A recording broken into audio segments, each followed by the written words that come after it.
Already, we back again with another episode of Life After Incarceration. Once again, it's Fade Game, and y'all chopping it up with ROHGISH and Fade Game under Good NT, which stands for Great Inside of Destruction Entertainment. We're here with another brother as he shares testimony, Mr. Ray. You can pretty much introduce yourself, brother, and let the people know, just tell them a little bit about yourself and where you're from. As you say, they call me Ray. A lot of people that know me personally know me about Ray Neal, Oak Cliff, ROHGISH, Illinois, Lefty. I'm all over the cliff. North Dallas Project, 1800 block. More family members over there I was raised with, so before my incarceration, I'm still friends with those people. Right. Yeah, Man, ROHGISH, man, I know about ROHGISH. I'm from the cliff too, and the ROHGISH it's still rough, but back in the day, man, I know it was like a fool over there, man. Nah. Say it ain't nothing like how it was then. Nah, see, I can put this here, right here like that on the table. Yeah. I'm like one of the original Oak Cliff ROHGISH niggas, man. Yeah. You know what I'm saying? ROHGISH wasn't nothing like that. ROHGISH was the friendliest apartments out of Village Oaks, Southern Oaks, the Butterbean. Right. You see what I'm saying? Yeah. So they talking that ROHGISH shit, that ain't what they was, man. It wasn't like that at first. Nah. How was it, man, back in the day? Cause it's new for a lot of people that's listening to this right now. Well, in that area right there, we had our, neighbors where the parents, they had doctor job, lawyers, they was getting up. Our parents was getting up and going to work every day. Middle school, middle class. They were upper middle class. Yeah. You know what I'm saying? We was right there. You know what I'm saying? You got to remember, we right down the street from a golf course. Exactly. How many people got golf courses in their neighborhood? Exactly. So that show you, period. Oak Cliff wasn't that type of neighborhood.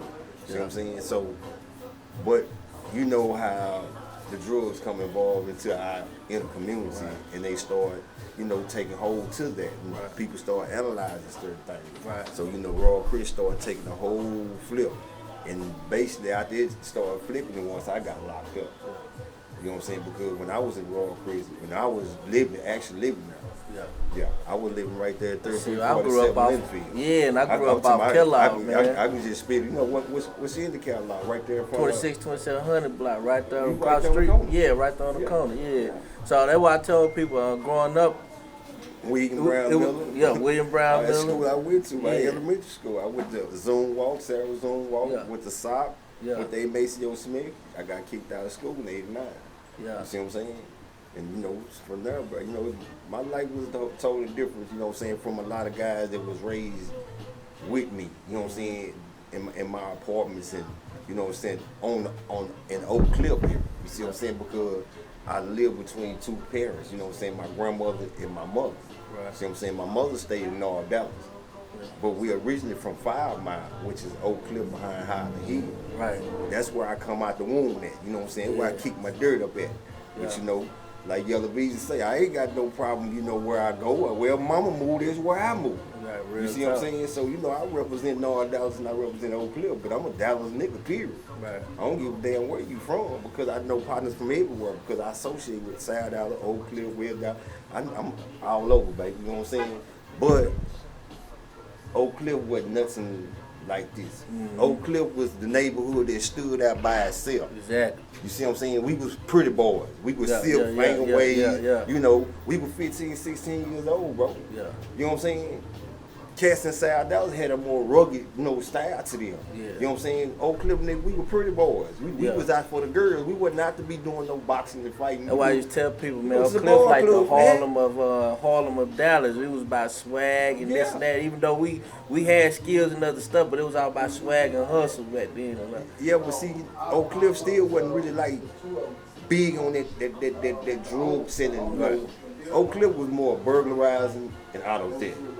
You see what I'm saying? Yeah. When I was raised up. Right. See what I'm saying? I was born in '72. Right. You know what I'm saying? And I've been right there all my life. That's why I said you come through ROHGISH from the '70s all the way to my granny died in like 2002, 2003.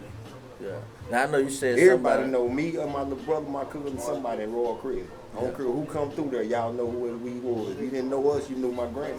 That's how long we stayed over there. I'm talking about for centuries. I went and did 24 years in prison. See what I'm saying? 24 years. 24.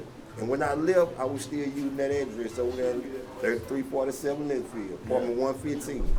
I know it by heart, bro. Yeah. You see what I'm saying? But I know you said your mom and your granny, you back and forth. You know anything about your pops at that time? Oh, my biological father, I didn't see him, you know what I'm saying, but he wasn't really my father, you know what I'm saying? Right. The guy I call my father is actually my baby brother, you know what I'm saying? Basically, that's my stepdad through my brother. Right. But me and my brother have different dads. Right. You see what I'm saying? So this is the man that came in and treated me like a son. Right. And gave me everything I wanted. Like I say, you ask people, you know, that know me personally. You know what I'm saying? This is being recorded. This is fact. You see what I'm saying? But, you know, every family gonna go through their struggles. Everybody gonna have their ups and their downs. You know what I'm saying? And them ups and downs, you know, it carried in my family. You know what I'm saying? But what made me reach out to kind of like the streets. Yeah. See, a lot of people try to make excuses of why youngsters. Cause that's why I was gonna you know get to next. Like, what kind of got you in? It was my choice, man. I like to do what I see. Yeah. You see what I'm saying? Because I didn't have to do what I was doing. I didn't. You see what I'm saying? Right. Anybody that know me, I'm talking about, you know, the people that knew me when I used to get chased home.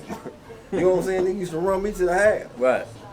You see what I'm saying? Yeah. When I moved out the project and went back to Oak Cliff, my demeanor changed because I was over here in this structure where we're hard at, because you know they gonna make you come on with it over there. It ain't like Oak Cliff, you just come in and play football with a motherfucker and then you cool.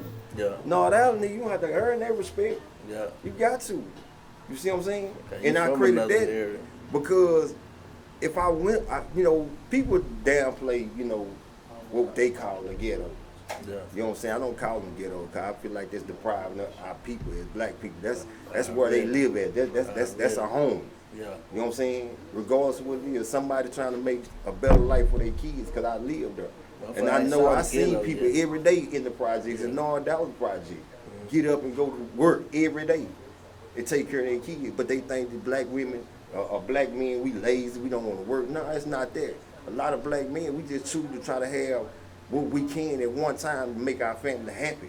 You see what I'm saying? And if we can just see the happiness on our people's face, we good. We not really determined by our life no more. There you go. You see what I'm saying? Yeah. Everybody like, oh, y'all self-centered. No, man, we doing this for our family. Yeah. You see what I'm saying? If I stop doing it for you, it's because you did something to violate that. You feel what I'm saying? But be honest with you, everybody got the game messed up. Don't nobody owe you nothing. You got to go get yours. Exactly. So at my age, I felt like, you know, 13, 14 years old, bro. I'm gonna go out here and do my thing. That's when you started actually. I just started dipping and dabbing. Dipping and dabbing, man. You know, from stealing cars, doing number jobs, you name it, bro. Only thing I wasn't big into was breaking in the house. Like I ain't never broken in the house. Yeah. You see what I'm saying? Burglarize, I ain't never did none of that. I was more of a drug seller. You know what I'm saying? Auto theft, it's on records. You know what I'm saying? Right. That's what I, you know. Shit, I got convicted for murder in 1990. You know what I'm saying? Yeah. 36 aggravated robberies, 2 capital murders. Got convicted of the murder case for killing the preacher in Oak Cliff, out of Somerville, in Overton, 1990. That's where I got convicted from. And well, how many years they give you for that? They gave me 30 years. I copped out for it because they were trying to give me the death penalty. Yeah. But they were trying to put it on one of my partners that I know he didn't do it. You know what I'm saying? I'm not gonna let you make a fall for something I told you to do. Yeah. So the rules to the game be, hey man, take your loss. Yeah. I'm gonna take my loss for something that I did. I'm not gonna put you in that position, bro. That's and you know me and you did something or we didn't do it. Right. You know if I put you in a position, hey man, come on, bro. Because I got to understand the same way you would if we like, man, if you did this, bro, and you gonna make me make this fall for you, bro, that ain't cool. I was with you and everything, but I'm gonna keep my mouth shut. Yeah. So if a person gonna keep their mouth shut and respect the game that we went in, I got to go and take my licks, man. How old were you when they convicted you? 17, man. 17. Turned 18 in the county jail. Yeah, man. Did 24 years flat. Didn't come out, didn't make no parole, didn't do none of that. Yeah. Did like 8 years confined in the Ag Sig straight. Got out, did 3 months of population, had a fight with CO, went back in. Yeah. Did 2 more years segregation. That's what you find in the cell 23 hours a day. Yeah. You only come out for wreck and shower back in your cell, bro. You know what I'm saying? And they treat you like You trash. see motherfuckers go crazy. Man, I seen them do it all, bro. I seen niggas eat they shit. Yeah, I done seen niggas stand up on the table, bro, and eat they shit, literally eat they shit. Because them brothers don't get the support that they supposed to from their family members. Because it's not a direct reach out inside source. You know what I'm saying? To where you can say, hey, let me call and see if my son all right. They say it is, but you'll call them and they'll forward you through all these old channels. Okay, we gonna send you over to this room. And they, okay, you know, then they pull up some records and then they'll tell you some old false stuff. And you sitting here think your mama and them finna send you some money. And they like, if you ain't doing good, I ain't sending you nothing. So, you know, he got to keep his credibility up, but they can't hear from him, but they don't know he didn't got into some trouble. He can't even write home. Yeah. Once you get in trouble, they restrict you. They take everything from you. You sit in the cell, bro. Yeah, you sit in the cell until they come get you, just like you go to loose there. When the hold over, you're going to sit over there to this side of the book in the solitary. You're going to do 14-1. 14-1 is basically 15 days. They're going to let you out a day early if you be good. Right, yeah. You see what I'm saying? But the whole thing about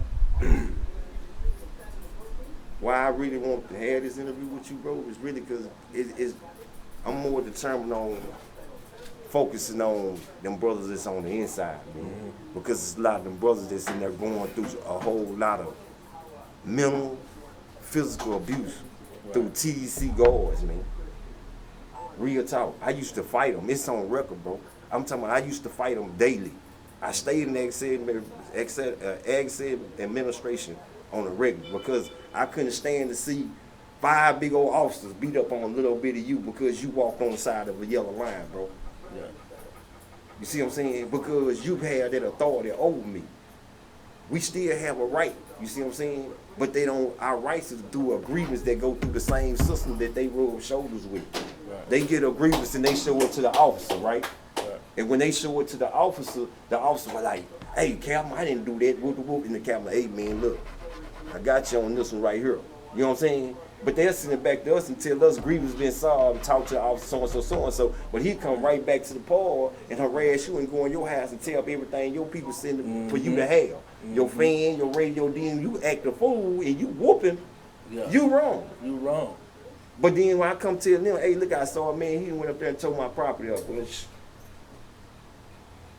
he said he didn't do nothing. It was like that when he went in there. You and your sister been fighting.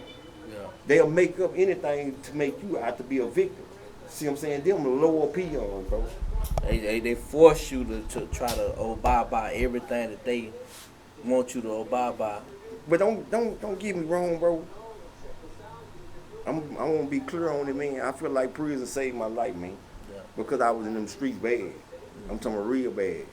And when we had that conversation where I was saying like, man, a lot of people don't utilize that time to I couldn't read, bro. Yeah. I couldn't even hardly read. Anybody that knew me and went to school with me, I was in special ed, bro. Yeah. I used to be embarrassed by it, but you know that I think a lot of that came from, you know, me not having my own ambition to strive, you know what I'm saying, for what I feel like was gonna be better for me. I didn't feel like education was for me. I feel like the streets and a slant back L dog with a field wheel and some 30s and 40s on that bitch with a bunch of bitches around me was my shit. Yeah. And that's the way I live. Yeah. You see what I'm saying? I live exactly the way the code of conduct of the streets was. I respected my ears, and I didn't sell no drugs around no kids. I didn't sell no drugs, no kids, no pregnant, none of that. Yeah, real shit. And I was hustling in Union State's apartment back in the game. You know what I'm saying? Right up the street from the Dallas Zoo. Everybody that been over there know. Yeah, I know. I'm talking about, look, I done trapped in Sunset Motel. Every motel in Oak Cliff. I always from Camp Williams. I'm talking about, I'm talking about, I'm that deep in there, man. Yeah, I'm an original Oak Cliff rat, man. You know, I'm down up in the sewer with these boys, man. I'm talking about, you want to name some OGs, we can name them. You know what I'm saying? I know them all. I associate with them in some form or fashion because I was in the game like that. Yeah. You see what I'm saying? I wasn't no big time kingpin. I ain't have a whole bunch of drugs. I used to sell drugs for people. Yeah. I used to run traps for people. You see what I'm saying? Yeah. I'm going to tell you that because a lot of people ain't going to, I don't sell dope for no niggas. Man, a lot of you niggas was selling dope for people. You hear me? And I know y'all would. Yeah. But y'all, they pop game like they were these big old, man, y'all wasn't doing no more than nobody else was around this bitch.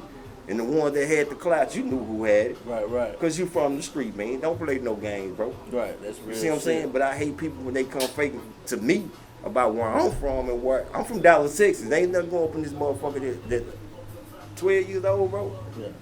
I'm talking about everybody. Oh man, gangbanging been here since the 70s. Where at, nigga? Not in Dallas, Texas. Nowhere. For real though, man. Where y'all get all these lies from? Where y'all get all these old make-believe OG ass niggas? Cause I ain't see none of that real motherfucking game. But the only people I knew that was banging hard was out in Fort Worth. Like they was banging a little harder than anything. And but Fort Worth here, picked up after Dallas did. But Fort Worth was already in it from it was dudes that was actually from Cali that put in a little work up there. Nolan and Fats. You know what I'm saying? They did the little robbery up there, but they were supposed to be associated with some gang members. Then you had a bunch of, Hoovers out there. It's just like Dallas, you know what I'm saying? You had OGs move in, you had people start sits with. I tell a person, to my knowledge, the first Crip gang or Blood gang I ever heard in Dallas, Texas was Trey 5-7 out of Dixie Circle. Yeah, that was about, I don't know nothing about it. That was the only ones I heard. It was 6 O's over there with 5 dudes. I said, bro, I never heard of none of that. Yeah. I say, so y'all coming with some more stuff. And I say, I'm not gonna do that with y'all. Them the only ones I heard, cause my uncle then was But I'm locked up with one of the OGs. Yeah. We said this. Yeah. You feel what I'm saying? But I'm like, no, bro. Y'all stop lying, bro. Yeah. And I got into a whole lot of fights with a lot of dudes out of Dallas behind that, cause I don't care about where you from, what you can do to me, nigga. Whatever you can do to me, I can do to you. Exactly. We both guttable, but guess what? I'm a grown man first. There you go. I'm gonna try to handle you accordingly. If you approach me as a man, I'm gonna do that. But everything that I have learned, you'll be surprised. Man, to go back when you was 17, actually, when you got caught, man, you could take us back to that day, the day you Man, me and a few partners, man, I didn't even have to be doing what I was doing, you know what I'm saying? My fall partner introduced me to some cats that ended up being some rats, you know what I'm saying? I was more of a drug sucker. Yeah. And my partner and them, they was lick boys, they gonna make a lick. That what they got to do, they gonna do. I done been with them, I done made a few licks. Man, hold up, not to cut y'all, bro. Every interview we done, man, it's almost the same exact thing, man. Mostly everybody was hustling, and they would end up being around. If you go back and watch some of the other episodes, they would end up being around who partners were in that game. Some of them I knew personally, and I knew they was doing that. And this motherfucker, cause I probably back when I was hustling, I was fucking with this nigga only on street shit. And then they end up getting caught up in this other bullshit. You know what I'm saying? So it's just crazy how you live in one way and then you end up getting caught because some shit. You go back and watch our first episode, nigga say, hey, the shit sounded good to me. It was something that was hard for me to refuse. So, but see, what you got to understand. Yeah. I understand. I believe everything that another individual tells you because his story and his life and his tracks in these streets might not have been the same as mine. I ain't saying. I'm just saying. But it's like you say. You see that one thing that's in common. Yeah. That somebody else brought somebody else in. Yeah. You see what I'm saying? Right. And when you bring that other individual in, you really don't know if he is faithful and loyal to you as that person is that right there with you. Yeah. Like I know you and I've been knowing you. Yeah. You see what I'm saying? I'm talking about Yay High. Yeah. And you bring him in. Right. Man, it's my nigga from college, bro. He been live with me from day one. So I'm gonna take your word. Right.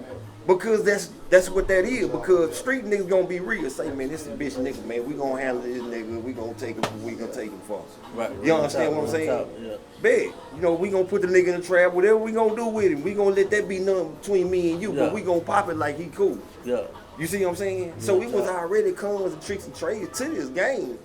But it's all about what you accepted and what the next person didn't accept. You know what I'm saying? But everybody tried to play within them boundaries. But then the game started flipping, man. You know what I'm saying? Because it just got gutter, man. When the Jamaicans came in, they started doing their thing, and then it just came to a whole whirlwind, man. Yeah. You see what I'm saying? But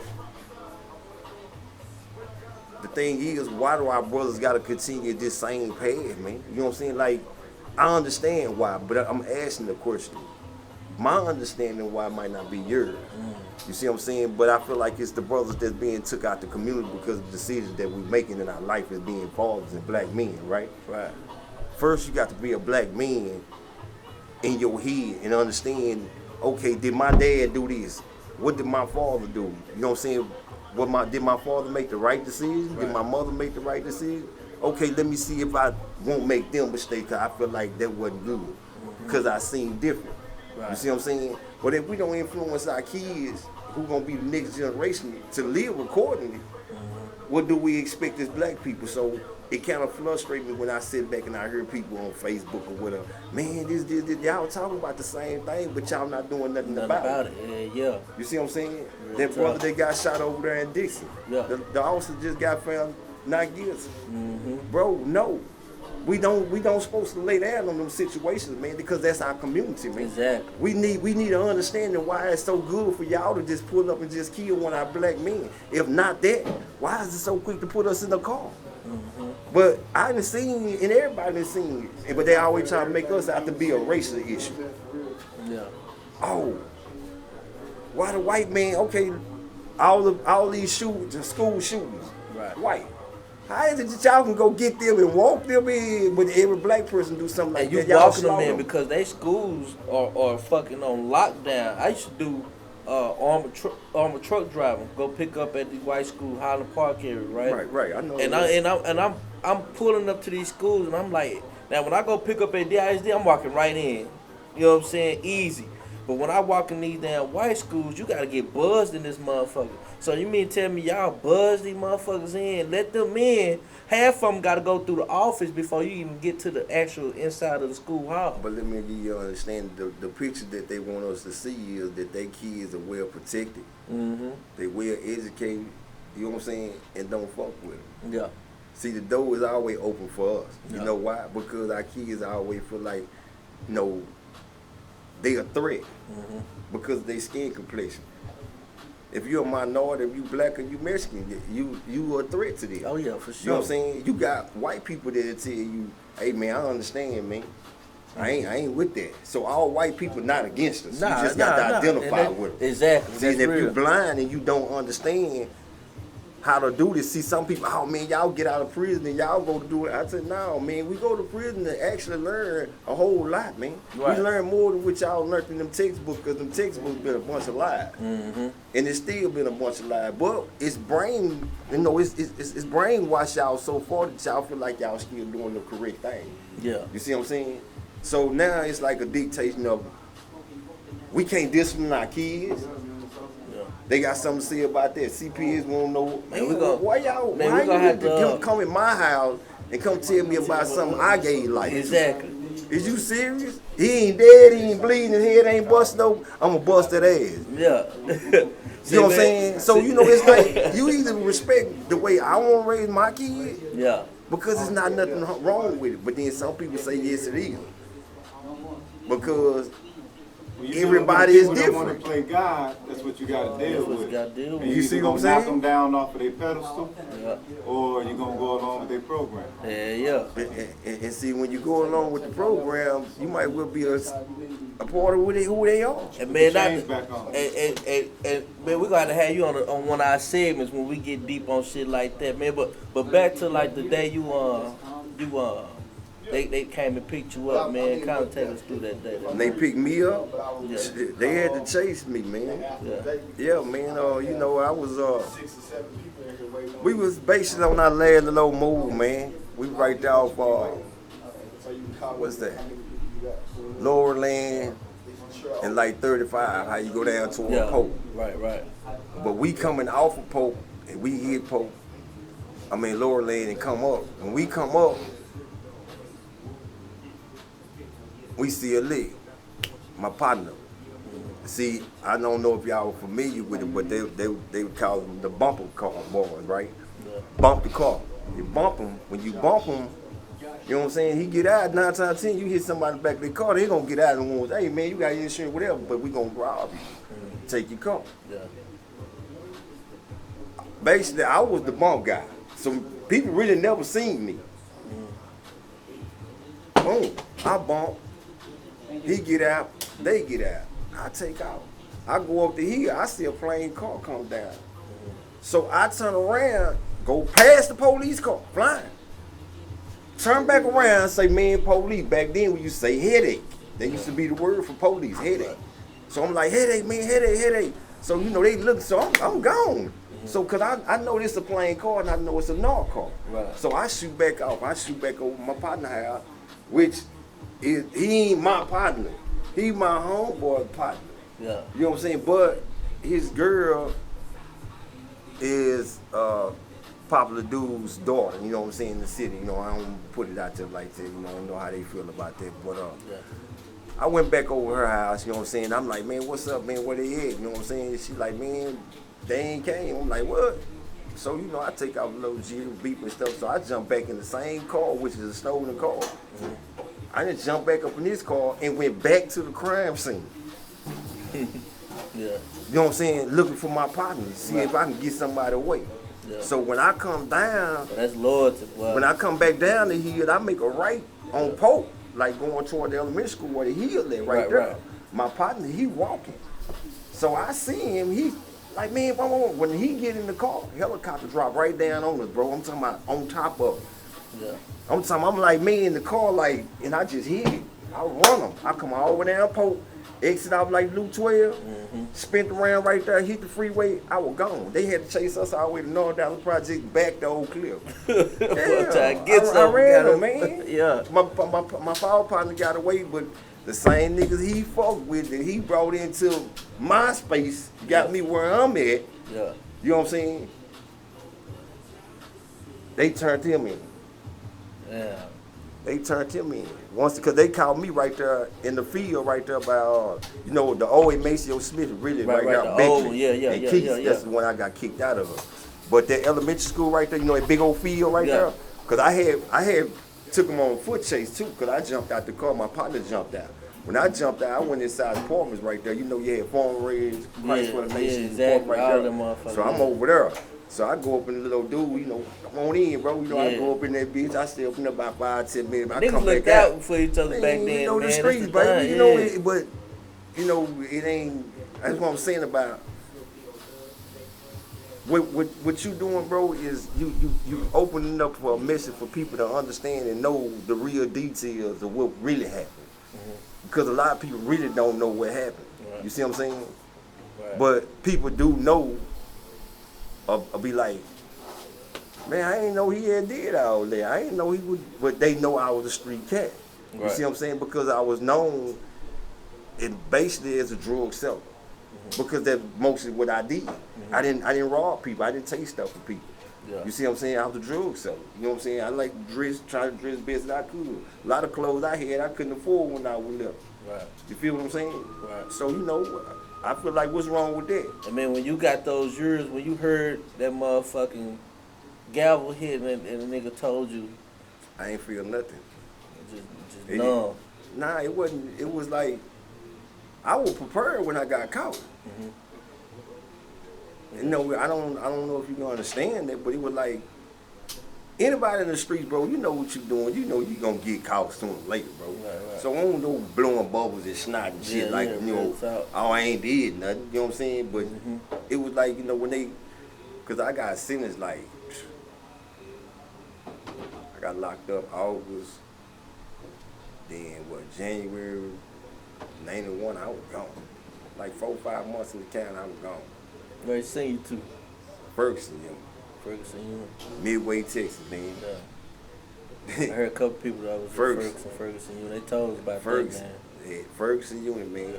That's where they send all young, fresh niggas that think they bad. You either gonna be bad or you ain't when you get over there. Yeah, that's what they say too, man. Yeah. You go to Ferguson, man. That's where we don't care about where you from, what neighborhood you from, what set you is, none of that. You gonna fight, fuck, a bus of 60.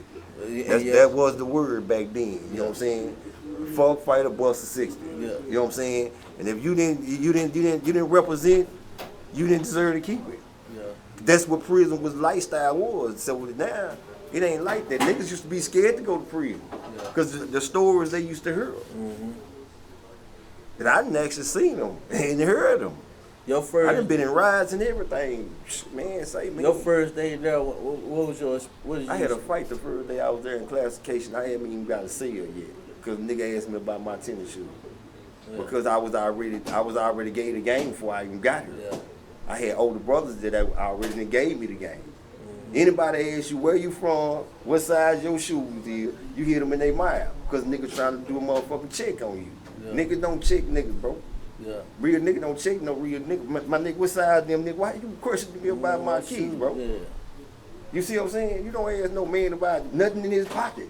Mm-hmm. Bro, how much money you got, nigga? Who you talking to? Yeah, that's disrespect all the way. You feel what I'm saying? Yeah. So it's the same thing in prison. You question a nigga about anything. Mm-hmm. You get the business off the top. Mm-hmm. He say ain't no, you go take off. Say man, listen. If I go to a day room, which we call blocks on first, right. M block, D block, C block, N block. N and M block was closed custody. So this is where you find the whole hood at. Yeah. You know, everything. You know, side out, Oakley, everything. Right here, without everything. Everybody in here fight hard. Yeah. You know what I'm saying? They love closed custody. Yeah. Just because this is what the real streets were. The niggas that was over here doing the trustee, you know, we felt like, you know, they were, you know, they was more of like, I'm trying to get to the crib. We over here on closed custody. Man, I got plenty of time. I ain't trying to do none of that shit they got going on over. We gonna go out here in these fields and beat up on this dirt and come back, fight, check holes, and drink coffee and drink pretties, bro. Smoke tobacco. That's all we did all day. You know what I'm saying? But mostly it's like you got a variety of everybody with different type of perceptions of what they think they can do and how it'll affect them and not the next person. Yeah. And a lot of times, man, dudes be not say, you know, breaking Mexican high, kick off a ride. Yeah. You breaking a Mexican high, they kick off a ride with all the blacks. And you ain't had nothing to do with it. You done experienced all that. Yeah, been in them. And didn't give a damn about them jumping off because I know it's a power thing. Yeah. You know what I'm saying? But I had to learn to understand that you got to respect each other's shit. Yeah. See what I'm saying? Because I wouldn't want no Mexican going in your house fucking with your shit. Because now you got to get out there and prove who you is. You got to prove your manhood because you don't let nobody take nothing from you. You feel what I'm saying? So if you let me take something from you, guess what? Big country going to be your motherfucking man. Period. Man, what, as far as I know I done heard so many motherfucking stories about behind those walls and shit like that. Man, what's some of the worst things you may have experienced yourself or saw yourself behind the wall? Man, they killed one of my partners, man. They killed one of my partners, man. He was from Tyler. Yeah. I ain't gonna say they killed him. They could have did more. Right. But it wasn't the first time, but it affected me more because I knew it. You know what I'm saying? And you know, in prison, you know what I'm saying, dudes do anything to try to get a high, man. You know what I'm saying? So he took a bunch of Benadryl when he was drinking on some like kitchen hooch, you know, we call wine. Yeah. You know what I'm saying? But he went out there playing basketball and his heart started beating fast. Yeah. But he telling them, hey man, I need to go to the infirmary. Oh, you ain't gonna, you know what I'm saying? I'll quit playing because, you know, he used to play all the time. Yeah. So they not taking him serious. So when he finally, you know, have everybody come off the rig yard, they put him in another cage. You know what I'm saying? Just big enough for me and you, bro. I'm talking about like this here, man, just to stand in. Yeah. And he's sitting up in there, and man, by the time they got him out, to get him around there for the infirmary to prove for him to come around there, he walked out the front door, bro, and died right outside the door. And motherfucker be 8 beers, bro. And the female, I'm on the other side. I'm over there with the good boys now. I didn't learn how to do time. Right. You see what I'm saying? That's why I say it's a different approach to everything. Right. When you're young, you do stupid shit. So, you know, yeah, I won't be on close cousin with everybody else. When you start living over there, and they be like, man, I'm trying to go on the other side, man, where I can work in the kitchen or something. Mm-hmm. Push a broom, be around some females or something. You know what I'm saying? Because there ain't no life on this side because everything's shut down. Right. You can't move around. You can't go nothing. You see what I'm saying? But if you take advantage of it, bro, you come out of one of them, man. I'm telling you come out of one of them. If right now, all my partners, man, I'm talking about all of them winners, man. Yeah. They winners because we all associated with each other. We all kind of gave up an understanding of, you know, what we supposed to do. And then it was just quite natural that we all done 20 plus years. Hold on, bro. Hey, y'all, crack that door for me, bro. Y'all kind of getting loud. You know what I'm saying? Yeah. So, you know, it's like it's a give or take game, man. Mm-hmm. And it's all about the choice that you choose to make. Right. And that's all it boils down to, man. I don't care if it's your son, your daughter, whoever it is, whatever choice they choose to make, let them make it, man. Right. If you can give them some type of guidance to whatever it is they doing, Right. for they won't see some of the shit that you see or recognize some of it, go on and give it to them, because guess what? Ain't nobody else in the street gonna give it to him because they gonna want what he want. Man, y'all heard that, right? Real talk. That's real, man. Want it. Now, when you got ready to come home, man, when you knew that your time was, matter of fact, how did you even find out that you was getting ready to come home? Because it gave you 30, but you said you did 24. Well, you know, I'm up under the 1/4 law, and that means, you know, I only said 25% basically. You know what I'm saying? So I only had to do 7.5 years on my 30-year sentence that they gave me. But you know, I was down there doing my thing. Then, you know, I was like, okay, I'm going to chill when it's time to go to Ave. When it's time to go, I ain't know them cases going to stop you from parole board. So I'm saying, so now you got to clean all that act up, because they got all the evidence right here. Now, you a bad actor. They ain't seen you out there and you looking like this, him. Yeah. So they gave me 3 years. You didn't even know they were documenting all that shit. You know, I knew, but I didn't know it was going to affect me like that. You know what I'm saying? Say, man, the share a little bit, when I was in the Navy, we keep like they call it with demerit checks, right? And you keep them in your pocket.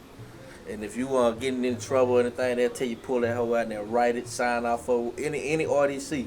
Right. So you put it back. You got to give it to your RDC. Like that's part of being a man too. Hey, I got trouble here. Right, I got to get it to you. So that's more shit added on. They can either set you back on your days. Like you probably supposed to finish boot camp in 2-3 months, but you might end up having to do 5-6 months because you done got in some trouble, whatnot. I remember a situation, man, right before I came home, and I had this folder. It was like this. Now I knew about some of the shit. Some shit I didn't think I got caught on. You know what I'm saying? Right. But then when I went to go see the lady, she had a folder this thick. And she was telling me, yeah, you remember this day on such and such, such, such. And they got marked down on 3/6/22, like that's like the third month, 6 day 22, shit like that. And you like, damn, man, I forgot all about that. Yeah, man. So it's the same thing for tape. I had 2 folders. They were both like, So I had, like, I was a bad actor. You know what I'm saying? But I don't encourage nobody to go down there and do the fool. Go down there and do what you're supposed to do and bring your ass home. You ain't got no friends down there like you ain't got no friends in the street. No, not to say that in a bad way, because like I say, a lot of my partners I met in prison. A lot of them I didn't. I knew them before I left her. Yeah. You see what I'm saying? And once you met in prison, y'all still cool today? Oh, yeah. Yeah. That's I'm talking about like 4 flat tires. Yeah, that's what's up. You know, it's because I'm a good dude. Yeah. I always have kept it real. You know, if you my partner, you do something, but I'm gonna let you know. And I feel like that's what men is supposed to do.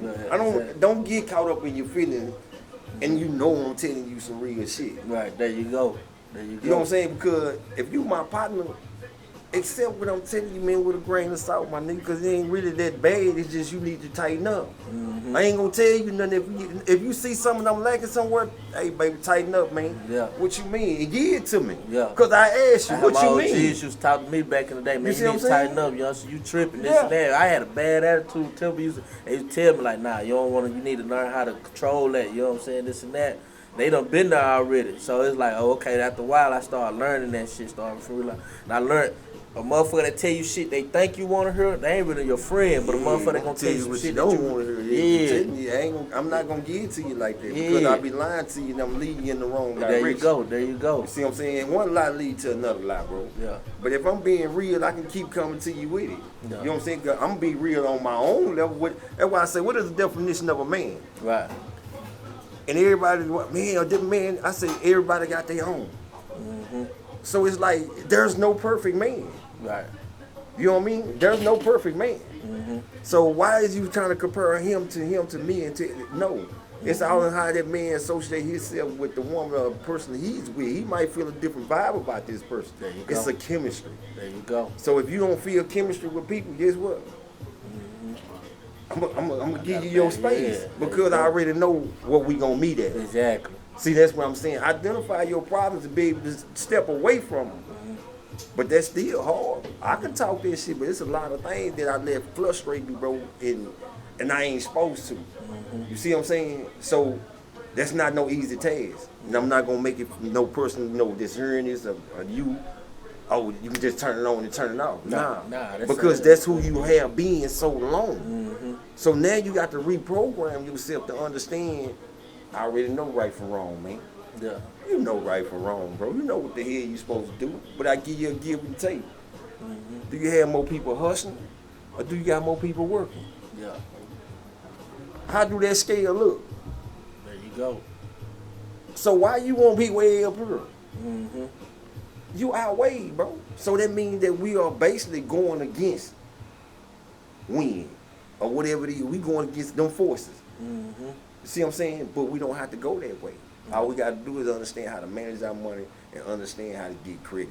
There you know go. What I'm saying? Stop trying to do something. You stop trying to live beyond your means. There you go. If you know you ain't got it, don't do it. Man, when you got home, man, like that, kind of take us through that day you got home, man. Day I came home. Yeah. And I was just, man, I was happy, man. I didn't have a care in the world, man. The time that I had did in 24 years, like, it never happened. Yeah. Like it never happened until you asked me. Yeah. And it's crazy, but I tell people, I just went and did what I had to do. Yeah. I had to live just like you have to live out here. It's like you ask people what's going on. Man, I can't remember when they built that bridge because you just kept moving. Right. You know what I'm saying? It's a lot of stuff I can ask you. You be like, nah, that wasn't there when I was, you know what I'm saying? Yeah. But it was there when I was young. Yeah. So, when I come out here and I'm looking, I see trains and stuff, but I'm glad to see there's a better development because it let me know that wherever I'm from, it's growth. So I got opportunity. If I come back to my same neighborhood and it's still the same, I'm not going back in there. Yeah. And if it's worse, I'm not going back in there. I don't stay in Oak Cliff. Right. But I go to Oak Cliff because that's my neighborhood. Exactly. There you go. I can relate. Here, man. Same here. You can't forget. My dad always told me, never forget where you come from. You know what I'm saying? You and keep your respect because you never know when you have to go back. You know what I'm saying? Yes, sir. Man,